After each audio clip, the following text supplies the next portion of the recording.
Assalamualaikum dan salam sejahtera. Dalam video ini saya akan menceritakan tentang apa itu coronavirus dan langkah-langkah untuk kita mencegah daripada terkena jangkitan.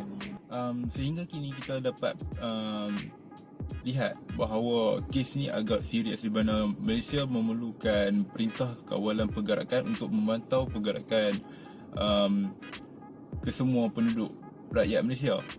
Sehingga kini kita boleh tengok statistik kes di mana seramai 4,530 kes yang direkodkan dan sebanyak 1,995 kes yang telah sembuh, dan kita dapat pastikan sebanyak 73 kematian yang telah dicatatkan.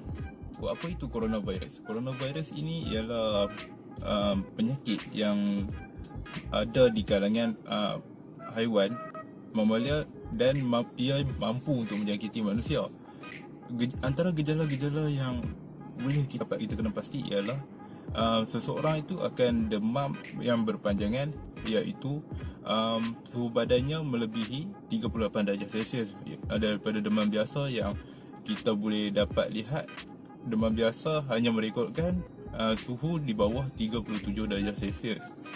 Demam ini akan berlarutan hingga 14 hari diikuti dengan batuk yang berpanjangan juga. Serta simptom yang ketiga ialah seseorang itu yang telah dijangkiti akan menghadapi kesukaran untuk bernafas. Langkah-langkah untuk kita mengelakkan diri daripada terkena jangkitan ini ialah, yang pertama, kita haruslah mengutamakan gaya hidup yang bersih dan sihat, iaitu kita perlu selalu untuk membasuh tangan dan menggunakan hand sanitizer. Untuk kaedah untuk cara untuk basuh tangan, kita perlulah sekurang-kurangnya membasuh tangan selama 20 minit dan menggunakan sabun. Dan yang kedua ialah kita perlulah mengelakkan diri daripada mengunjungi tempat-tempat yang menjadi tumpuan ramai. Contohnya seperti pasar membeli barang masakan ataupun bahan mentah. Jika kita mengunjungi tempat yang menjadi tumpuan, kita haruslah memakai penutup mulut ataupun face mask. Yang keduanya, kita haruslah mengelakkan sentuhan di antara kita dengan orang lain. Dan yang seterusnya ialah kita haruslah menjaga penjarakan sosial, iaitu sekurang-kurangnya 1 meter. Yang seterusnya ialah nombor 3 ialah kita haruslah mengelakkan diri daripada memakan makanan bahan yang tidak dimasak dengan sempurna ataupun bahan mentah. Itu langkah keempat ialah mendapatkan rawatan dengan segera jika kita jatuh sakit, iaitu kita boleh kenal pasti seperti gejala yang saya sebutkan tadi ialah demam yang berlarutan hingga 14 hari, dan seterusnya ialah batuk yang berpanjangan diikuti dengan kesukaran untuk bernafas.